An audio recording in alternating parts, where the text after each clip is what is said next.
Assalamualaikum warahmatullahi wabarakatuh. Waalaikumsalam warahmatullahi wabarakatuh. Alhamdulillahirabbil alamin. Kita hari ini sudah bisa berkumpul lagi untuk melaksanakan pembelajaran seperti biasa di kelas baru dan suasana baru. Kita sudah berada di kelas berapa? Kelas 4B. Kita sudah berada di kelas 4B. Nah, sebelum kita melaksanakan pembelajaran, alangkah baiknya kita membuat suatu kesepakatan atau keyakinan kelas, di mana nanti keyakinan kelas itu akan kita ingat sama-sama, bahwa sesuatu yang kita yakini akan terjadi di kelas kita dan kita siap untuk menjalankannya. Sudah siap anak-anak ibu? Siap. Paham? Paham. Sekarang ibu akan membagikan kertas post-it. Nah, kertas post-it ini tolong anak-anak ibu semua menuliskan keyakinan kelasnya masing-masing di sini. Kelas yang bagaimana yang diinginkan oleh anak ibu? Ya, tolong catat di kertas post-it ini. Setelah dicatat di kertas post-it, nanti kita akan menempelkannya di papan tulis. Kita akan membuat keyakinan kelas bersama. Hal yang mana yang anak-anak ibu inginkan? Tulisnya di sini ya, di depan. Yang ada linknya di belakang. Sudah bisa dilihat.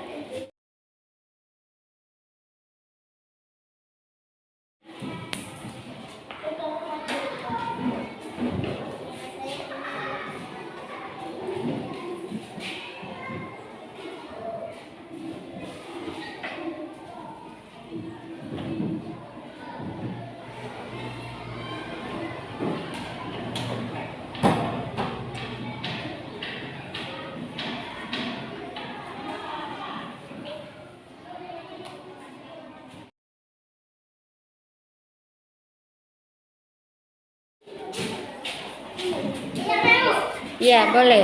Silakan.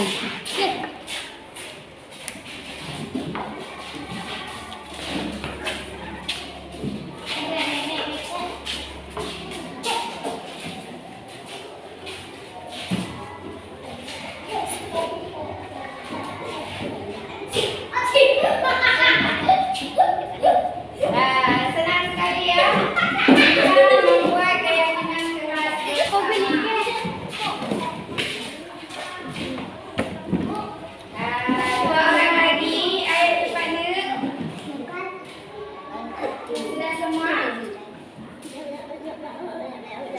Ya, sudah berapa? 1, 2, 3, 4, 5, 6, 7, 8, 9, 10, 11, 12, 13, 14, 15, 16, 17, 18, 19, 20, 12. Alhamdulillah.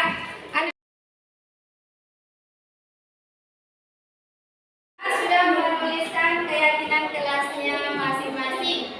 Nah, coba ibu mau lihat sekarang apa yang dituliskan. Saya ingin kelas bersih. Mau tidak yang lain kelasnya bersih?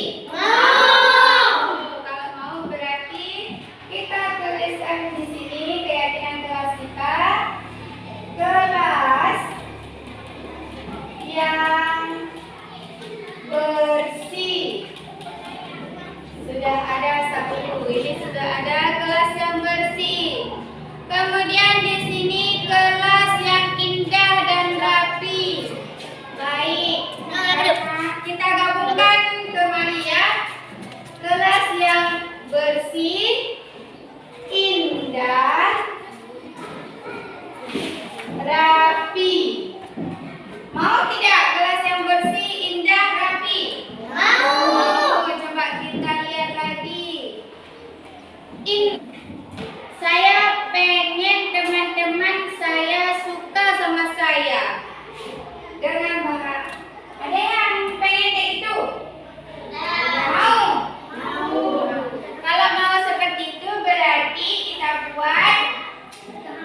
disiplin,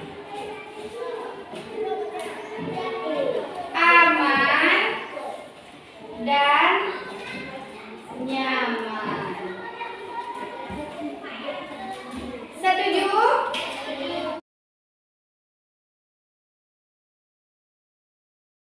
Nah, coba ibu ulangi sekali lagi ya semuanya ya. Ini kan mau jadi kelas kita, berarti jawab setujunya harus kompak. Ya, harus kompak. Yang pertama, kelas yang bersih, indah, rapi, dan asri. Setuju? Setuju. Oke. Dua, saling menghargai dan menghormati. Setuju? Setuju. Oke. Kelas yang aktif dan interaktif. Setuju? Setuju. Nah, supaya kelas kita jadi kelas pintar. Kemudian, kelas yang disiplin, aman, dan nyaman. Supaya kelasnya tidak berisik, kita harus disiplin, aman. Ya? Sudah bisa disetujui oleh semua anggota kelas? Sudah setuju. Kita bungkus? Bungkus. Kalau sudah kita bungkus, berarti sekarang kita akan menandatangani, membuat kesepakatan bahwa kita akan setuju. Nah, anak ibu sekarang minta anak-anak ibu untuk maju ke depan satu-satu orang untuk memberikan tanda tangan. Disetujui oleh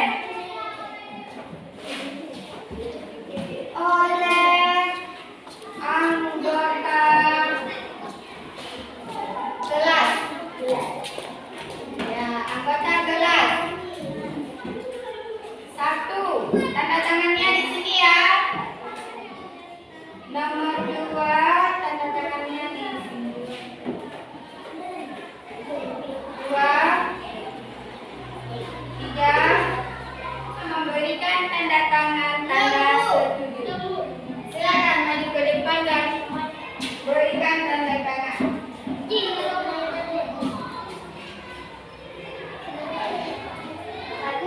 Nah, tanda tangan dulu. Bisa.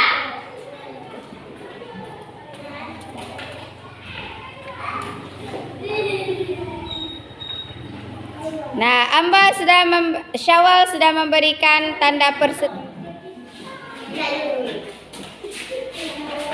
Baca ulang, jika sudah disetujui silakan tanda tangan.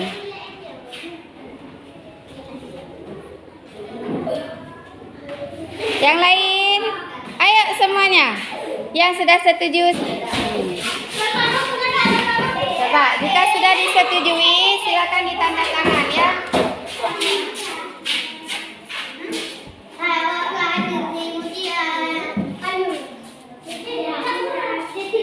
Sudah?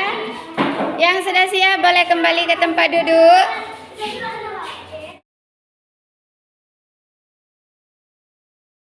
Alhamdulillah kita sudah membuat keyakinan kelas kita dan sudah disetujui oleh semua anggota kelas. Kita ulang sekali lagi. Keyakinan kelas kita yang pertama adalah kelas yang bersih, indah, rapi, dan asri. Saling menghargai dan menghormati. Kelas yang aktif dan interaktif. Supaya jadi kelas yang pintar. Kemudian kelas yang disiplin, aman, dan nyaman. Sudah siap? Ya. Sudah disetujui semua? Ya. Kita yakin selama setahun kita akan bersikap seperti ini? Yakin. Yakin? Yakin. Alhamdulillah. Terima kasih sekali buat anak-anak ibu semua. Semoga kita bisa berkomitmen untuk menjalankan keempat keyakinan kelas kita tersebut. Ayo, sebagai permulaan mari kita baca bismillah dan berdoa semuanya. Bismillahirrahmanirrahim. Ya Allah, semoga murid-murid saya menjadi murid yang pintar, sukses, dan bahagia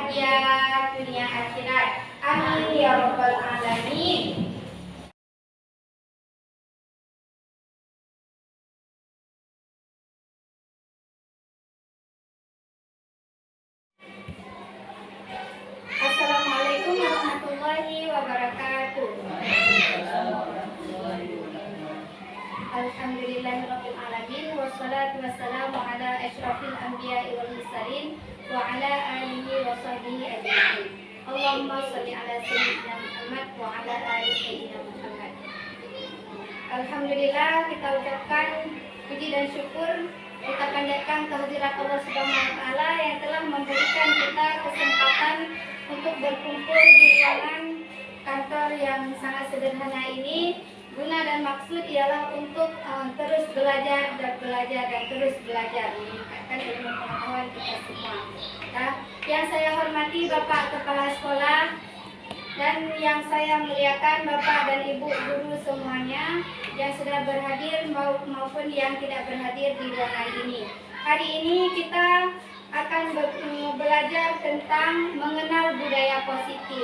Sebenarnya budaya positif ini sudah melekat pada diri sekolah SD Negeri 8 Baktia Barat. Cuma kita terkadang tidak tahu bahwa hal tersebut sudah masuk ke dalam budaya positif.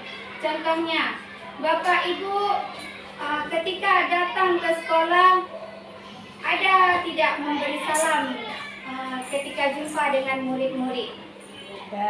Ada. Kadang-kadang murid kita pun mengajukan tangan untuk menyalami kita. Ada tidak? Ada. Itu termasuk budaya positif yang sederhana. Kemudian ketika kita masuk ke dalam kelas, ada tidak kita berdoa dulu sebelum belajar? Ada. Nah, itu termasuk ke dalam budaya positif. Nah, sangat sederhana. Kemudian kita mengajak anak-anak untuk berselawat. Seperti hari Selasa kita melakukan selawat badar. Itu sudah budaya positif. Hari Senin kita melakukan upacara. Itu juga sudah melakukan budaya positif. Membaca Yasin, itu juga sudah budaya positif. Nah, bagaimana dengan budaya positif yang pengertian yang sebenarnya? Nah, pengertian budaya positif yang sebenarnya adalah ketika kita mewujudkan nilai-nilai universal yang diterapkan di sekolah. Ketika sekolah kita menerapkan nilai-nilai universal yang ada. Contoh seperti tadi nilai religius, membaca Yasin. Nah, itulah nilai universal. Kemudian di sini hari ini dalam budaya positif ini kita akan belajar tentang perubahan paradigma stimulus dan respon. Bagaimana stimulus dan respon? Ketika kita mengajak siswa membersihkan kelas, apakah kelasnya langsung kita bersihkan sendiri? Tapi tidak. Kita mengajak siswa, kita memberikan stimulus kepada siswa bagaimana kelas yang bersih, kelas yang indah. Jadi dari stimulus yang kita berikan, maka respon dari siswa adalah dalam bentuk tindakan membersihkan kelas, membersihkan sekolah. Itulah perubahan paradigma stimulus dan respon. Kemudian konsep di sini kita akan mengenal konsep disiplin positif dan keyakinan kelas, pemenuhan kebutuhan, 5 posisi kontrol dan segitiga restitusi. Nah, ada 6 macam yang akan kita kenal hari ini. Kenal lebih dalam. Saya yakin Bapak dan Ibu semuanya sudah kenal dengan hal tersebut, namun kita akan lebih mengenalnya lagi. Nah, yang pertama perubahan paradigma stimulus dan respon, yang kedua konsep disiplin positif, yang ketiga keyakinan kelas, kemudian yang keempat pemenuhan kebutuhan dasar, kemudian yang kelima 5 posisi kontrol, keenam segitiga restitusi. Nah, yang perubahan paradigma sudah kita kenal tadi, stimulus yang kita berikan, respon dari siswa dalam bentuk tindakan ataupun perlakuan. Kemudian konsep disiplin positif ialah sangat sederhana. Ketika kita menerapkan nilai-nilai universal di sekolah kita sudah mengenal konsep disiplin positif. Nah, kemudian ada keyakinan kelas. Kalau dulu kan kita sering yang namanya kontrak belajar. Ada di kelas kita buat kontrak belajar.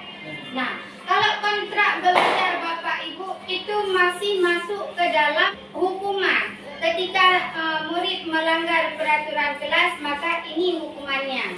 Nah, di sini dari peraturan tersebut bagaimana kita menerapkan supaya jadi suatu keyakinan sehingga tidak ada yang namanya lagi hukuman bagi siswa, tetapi mereka meyakini bahwa hal tersebut harus dilakukan sehingga ketika mereka melanggar sebuah keyakinan, mereka sendiri yang akan mengajukan diri untuk memperbaikinya.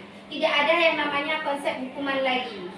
Nah, untuk hal tersebut kita harus terlebih dahulu mengenal 5 kebutuhan dasar dari setiap manusia, baik pun itu diri kita pribadi maupun siswa kita. Nah, kebutuhan apa yang harus ada? Yang pertama, kebutuhan fisiologis atau fisik. Kebutuhan fisik kita bernafas, bergerak, makan, minum, itu yang sangat dibutuhkan. Kan kita menemukan siswa, Bu, baru pertama kita masuk, Bu, sakit perut, lapar. Kan itu berarti kebutuhannya siswa itu belum terpenuhi. Tidak salahnya kita memberikan izin kepada siswa, yuk silahkan makan dulu. Nanti masuk lagi, kita beri waktu 5 menit atau 10 menit supaya dia bisa mengikuti pelajaran. Itu tidak salah karena lebih kita utamakan peserta didik, penuhi kebutuhan dasarnya dulu. Nah, kita memberi izin untuk sarapan dulu 5 menit itu lebih baik daripada kita lanjutkan pelajaran tapi dia belajar dengan perut kosong. Nah, dan saya rasa itu sudah kita lakukan di sekolah kita, ya Bu? Ya. Nah, kemudian apa lagi? Kebutuhan akan keamanan. Yang kedua, siswa perlu merasa aman di kelas. Bisa tidak kita masuk dengan memasang muka muka brimob, ya, kalau kita bilang kita masuk dengan muka brimobnya kita masuk ke dalam kelas. Kira-kira siswa nyaman tidak belajar? Tidak, ketakutan dia. Dia ketakutan, dia belajar dengan rasa terpaksa, tidak aman. Jadi bagaimana? Ketika kita masuk kelas kita tersenyum, nah, sudah siap untuk belajar. Kita senyumnya senyum yang sewajarnya, ketika kita senyum, kita ketawa ketiwi, enggak juga, tetapi dengan konteks yang sesuai. Jadi tidak salahnya kita tersenyum, memberikan rasa aman kepada siswa sehingga ketika kita menjelaskan pelajaran masuk dalam otaknya siswa sehingga pelajaran yang kita berikan meresap, materi atau konten yang kita berikan meresap pada diri siswa. Kemudian kebutuhan akan kesenangan. Siswa juga butuh kesenangan. Jangankan siswa, diri kita sendiri juga butuh rasa senang. Ketika kita mengajar harus senang, bahagia. Begitupun dengan murid. Itu juga harus kita penuhi. Kita lihat, kadang yang lain semua ketawa ke TV. Yang satu orang dia duduk. Gak ada salahnya kalau kita tanya, kenapa? Nah, apa yang kamu pikirkan? Ternyata mungkin dia bosan atau apa. Berarti dia kesenangannya yang harus kita penuhi. Kadang dia malas kalau orang lain yang semua yang maju, dia cuma duduk saja. Tapi kalau kita berikan kesempatannya, coba kamu maju ke depan. Oh, dia sudah gembira. Berarti dia itu yang dibutuhkan, kesenangannya. Nah, kita tidak ada salahnya. Nah, kemudian apa lagi? Kebutuhan akan kasih sayang. Nah, murid atau siswa membutuhkan rasa kasih sayang. Kita perlu tahu kondisi siswa tersebut. Kadang orang tuanya bagaimana, kondisinya di rumah bagaimana, mamanya di mana, ayahnya di mana. Berarti dia membutuhkan kasih sayang. Ya kan? Nah, kemudian kebutuhan akan penguasaan. Penguasaan yang bagaimana? Kan ada di dalam kelas posisi kita sebagai guru ketika kita keluar ruangan sudah digantikan sama siswa kita. Ada jika sudah dia yang berdiri di depan, kalian semua. Ada kan? Yang sok-sok jadi penguasa. Itulah sebenarnya itu kebutuhan dasar manusia, kebutuhan akan penguasaan. Dia butuh rasa berkuasa. Nah, cara mengatasinya bagaimana, Bu? Kalau ada murid yang seperti itu, bisa kita atasi dengan cara kasih dia posisi di kelas. Bisa jadi sebagai penjaga keamanan, kan? Polisi keamanan. Iya, posisi sebagai penjaga keamanan. Jadi dia yang berkuasa, tetapi tetap bertanggung jawabnya kepada ketua kelas dan kepada kita wali kelas. Tapi kita penuhi kebutuhannya. Ada yang kadang-kadang kita tunjuk kamu jadi ketua keamanan, tapi dia nggak mau. Bu, saya ngikut aja, Bu. Ada kan? Berarti dia kebutuhan akan penguasaan tidak tebal pada dirinya. Kita lihat kondisi siswa, apa yang dia butuhkan. Nah, kemudian tentang ada yang ingin ditanyakan, boleh ditanyakan dulu sebelum kita lanjut tentang 5 posisi kontrol. Ada yang ingin ditanyakan tentang 5 kebutuhan dasar manusia yang tadi?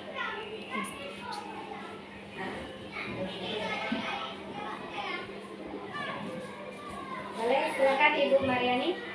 Ya, tentang tadi yang restitusi itu bagaimana kita lakukan. Oh ya, tentang restitusi bagaimana kita lakukan. Nah, untuk restitusi akan ada penjelasannya sendiri. Nanti mungkin saya kenalkan lebih dulu. Jika kita membuat peraturan, yang namanya peraturan berarti sebelah pihak dari kita guru.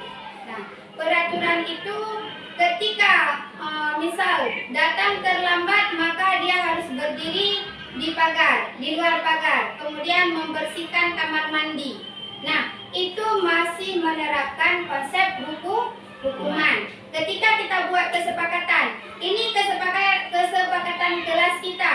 Jika datang terlambat, maka dia harus membersihkan toilet. Nah, itu adanya konsekuensi. Tetapi yang ketiga yang namanya restitusi, siswa sendiri yang mengajukan untuk memperbaiki. Misal, Bu, saya datang terlambat. Tadi sudah kegiatan membaca Asmaul Husna. Dia datang terlambat.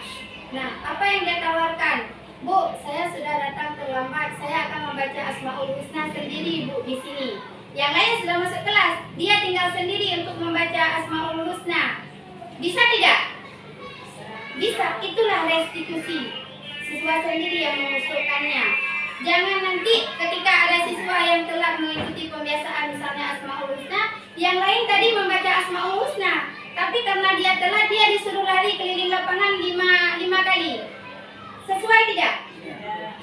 Tidak. Sudah, kalau misalkan kita bilang, Kak, sudah dia terjatuh, ditimpa tangga lagi. Kata telat, baik plung-plung kaya bunuh, kita tambah dengan hukuman lagi. Itu masih memegang konsep hukuman. Nah, untuk lebih jelasnya berarti kita lanjut ke 5 posisi kontrol kita sebagai seorang guru.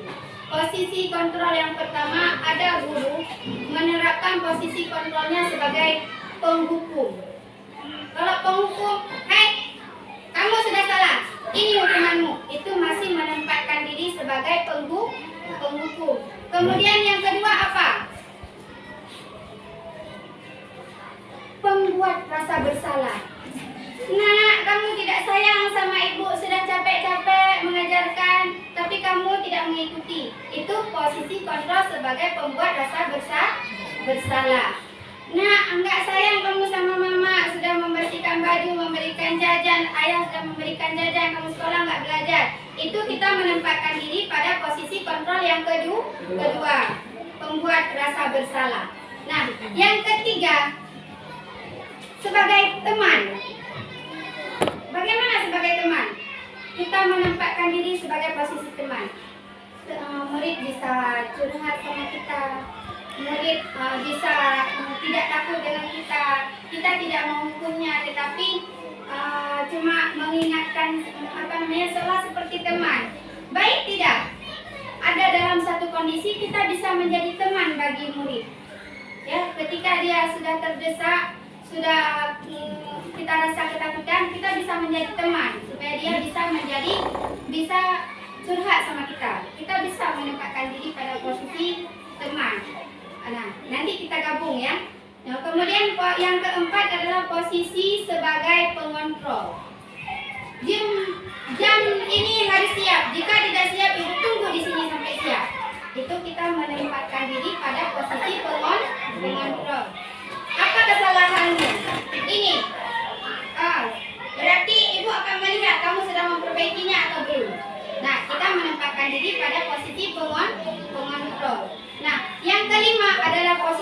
sebagai manajer.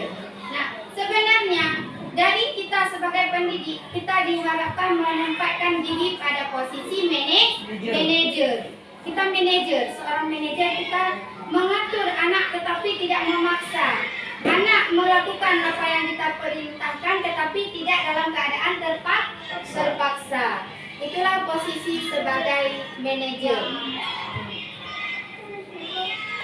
Nah, bisa tidak dalam satu waktu kita menempatkan diri, kita hari ini ingin menempatkan diri sebagai teman buat si Anu dan si Ani. Kita ingin menempatkan diri sebagai posisi pengontrol bagi si Fulan. Kita ingin menempatkan diri sebagai posisi manajer bagi si Arif misalnya. Bisa tidak? Bisa. Kembali lagi kepada kebutuhan dasar dari murid. Kebutuhan dasar dari murid tanya putra. Kita sesuaikan posisi kontrol kita.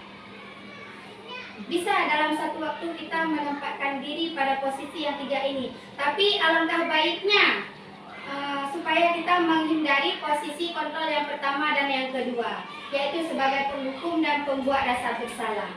Itu sebaiknya kita hindari karena ini paling rendah. Paling rendah bukan dalam arti itu tidak baik, tetapi nanti murid belajar tidak merdeka, mereka belajar dalam keadaan terpaksa. Nah, kemudian kita akan mengenal segitiga restitusi. Ada yang ingin ditanyakan tentang posisi kontrol yang tadi? Bagaimana Bu Nurlaidi? Lebih spesifik. Alhamdulillah. Bagaimana Bu Hajah?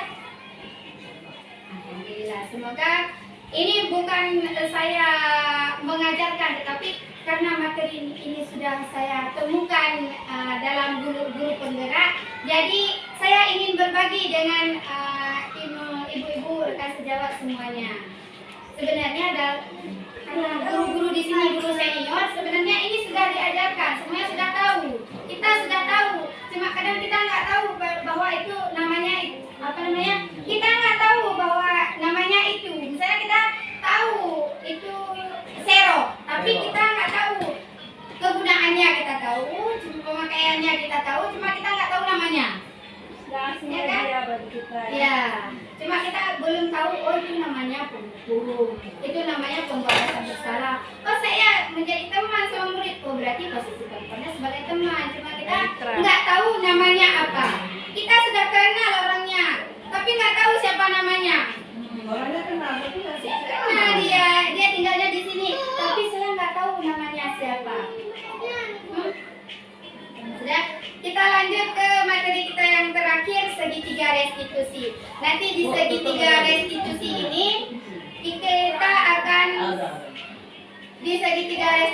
ini kita akan mempraktikannya secara langsung. Nah, sebelum mempraktikkan, saya akan mengenalkannya dulu sedikit tentang segitiga restitusi.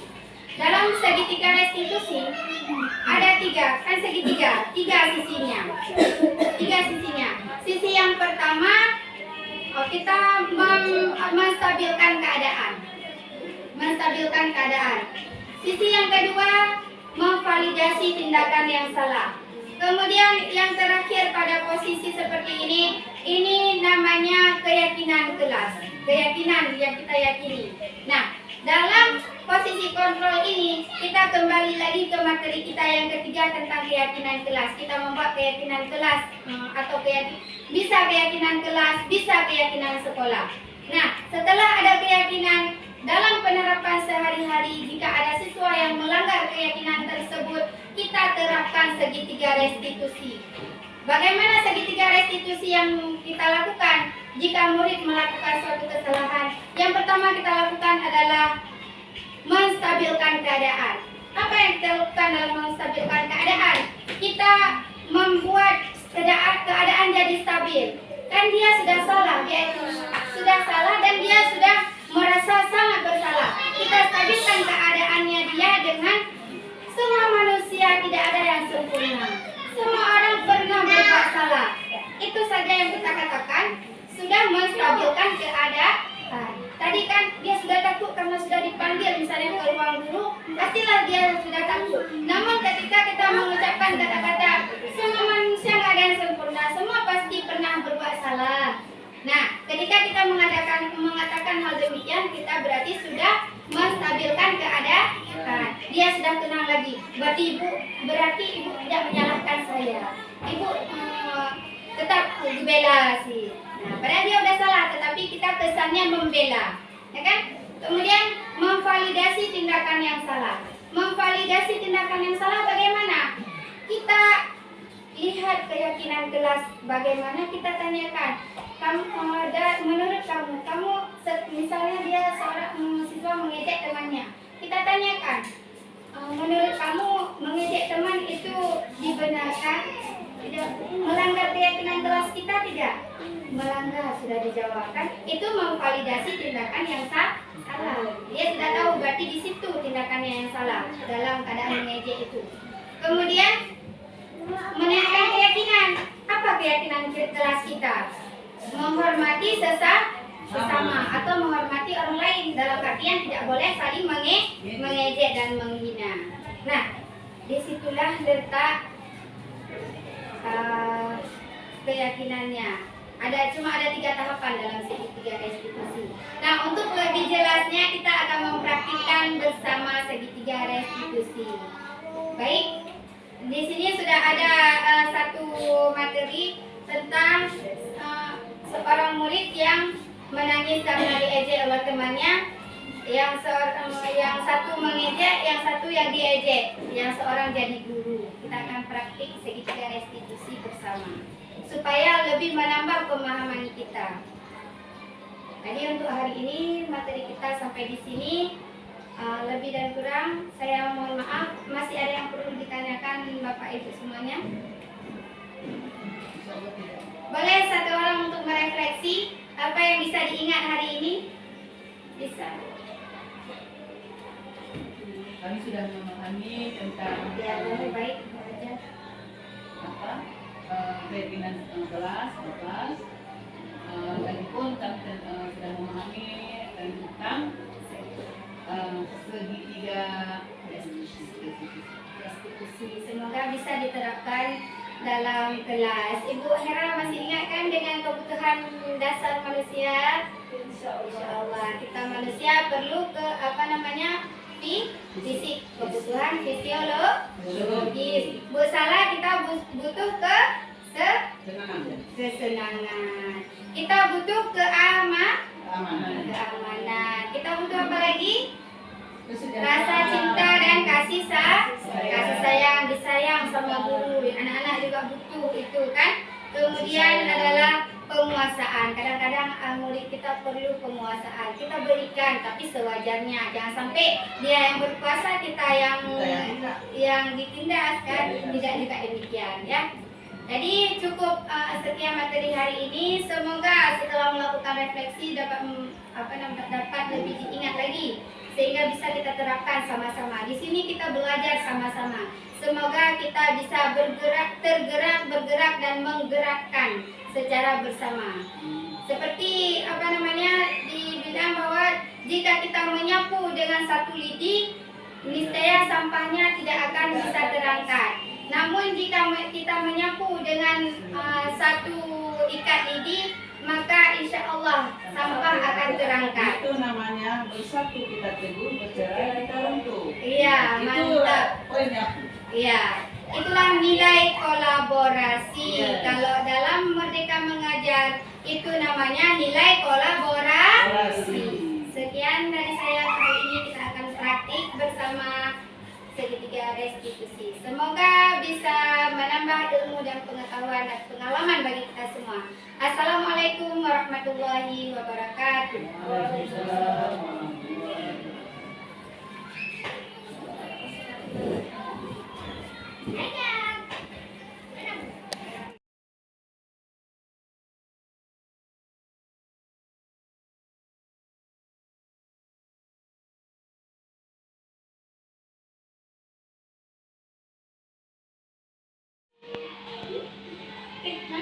Kenapa dengan kamera? Itu Bu, si Alisa mengejek saya Bu. Alisa mengejek. Bilangnya nilai saya rendah sekali Bu. Saya bodoh. Oh, Alisa tidak boleh begitu. Kenapa Alisa mengejek? Bilang bodoh. Itu lah karena nilai saya itu rendah sekali, Bu. Makanya nilainya kurang. Iya, Bu. Oh, nggak apa-apa. Kan semua kita nggak ada yang lebih, ada yang lebih dan ada yang kurang. Nggak usah nangis. Ya. Assalamualaikum. Waalaikumsalam. Masuk nak.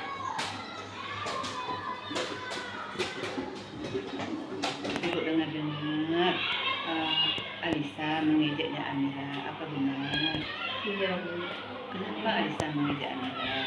Apa salahnya Amira? Itu kesalahan saya, Bu. Iya. Kenapa harus Alisa mengejek Amira? Apa kesalahan Amira? Coba. Benar dia, Bu. Kan semua kita ini tidak ada yang sempurna. Manusia ini ada kurang, ada lebih. Kalau Amira mengejek, Alisa mengejek Amira, itu kan sudah menambah satu kebenaran sekolah dengan bakal. Ya, Saya minta maaf, Bu, sama Amira, Bu. minta maaf sama.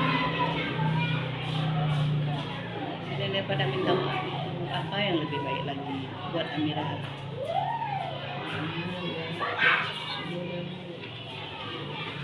Jadi mohon untuk lain kali jangan ada lagi yang demikian. Kan manusia ini tak ada yang sempurna. Iya, Bu. Hah? Coba silakan minta maaf sama Allah.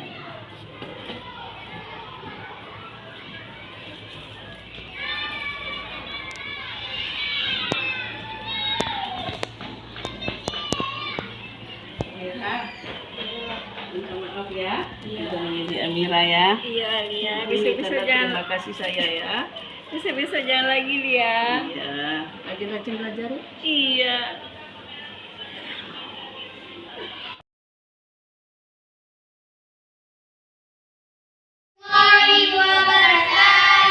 Waalaikumsalam warahmatullahi wabarakatuh. Nama saya Mujibul Fauzan. Nama saya Abdul Fika. Nama saya Zalamuddin. Nama saya Muhammad Syawal. Kami sangat senang sekali bisa membuat keyakinan kelas dengan Ibu Nur Fauzi. Assalamualaikum. Assalamualaikum warahmatullahi wabarakatuh.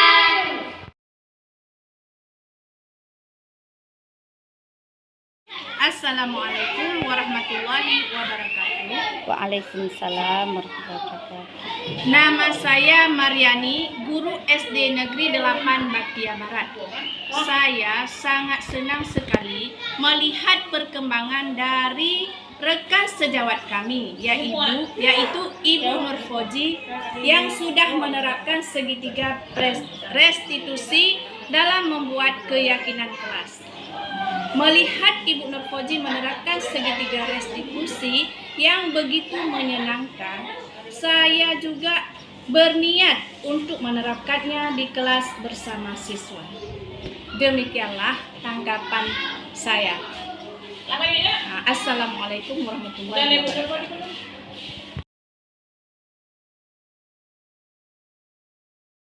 Warahmatullahi wabarakatuh.